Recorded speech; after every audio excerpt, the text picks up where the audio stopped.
Serge, pourquoi Assimi Goïta et Abdoulaye Diop ne sont-ils pas sur la liste des personnalités sanctionnées? Comment la CEDEAO l'explique-t-elle? Alors, de sources proches de l'institution sous-régionale, on explique que l'idée n'est pas d'asphyxier le Mali, mais de laisser une porte ouverte au dialogue. Le colonel Assimi Goïta est le président de la transition du Mali, et c'est lui qui peut coordonner les actions pour une levée des sanctions, et on ne trouvait pas utile, nécessaire, de le mettre sur la liste des personnes sous sanction. Quant à Abdoulaye Diop, le ministre malien des Affaires étrangères, c'est l'un des missi dominici du colonel Assimi Goïta. C'est un envoyé spécial, il faut pouvoir le laisser voyager pour porter les messages en vue d'une éventuelle issue, une éventuelle issue à la crise, ne pas fermer la porte au dialogue. C'est l'objectif de la CEDEAO et c'est ce qu'on apprend au cœur de l'institution sous-régionale. Alors le Premier ministre Choguel Maïga a lui en tout cas été sanctionné. Est-ce qu'on a une réaction des autorités maliennes? Non, pas du tout. Pour le moment, il n'y a pas de réaction officielle à Bamako. Il pourrait y avoir une réaction officielle dans les prochaines heures, on apprend. Mais d'après nos informations, les autorités maliennes ont déjà pris contact avec des pays de la sous-région. On n'en sait pas plus pour le moment. Vous savez que parmi les 150 personnalités maliennes sous sanction, il y a non seulement des membres du gouvernement, mais également des membres du CNT, l'organe législatif. Et de ce côté également, on apprend que de bonne volonté œuvrent à trouver une solution à la crise.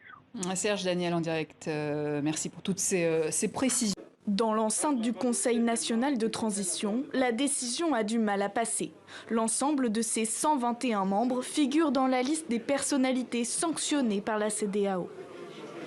Aujourd'hui, nous sommes dans une situation extraordinaire où un pays qui a besoin de solidarité, qui a besoin d'assistance, qui a besoin d'être accompagné est sanctionné par ceux-là qui sont censés être solidaires de ce pays. Nous pensons qu'il y a certains qui veulent tenter d'isoler le Mali, mais le Mali ne serait jamais isolé.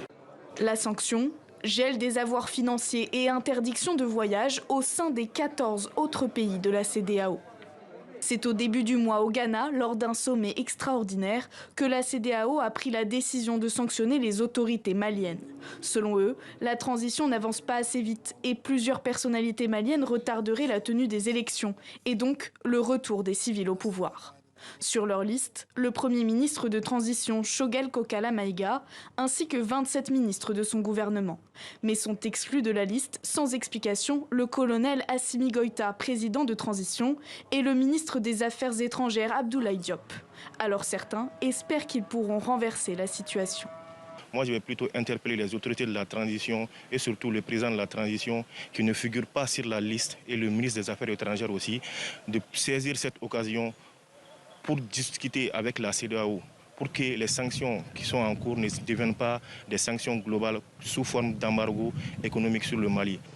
Car cette décision pourrait servir de référence. La France a déjà indiqué vouloir faire adopter des sanctions similaires à l'échelle européenne.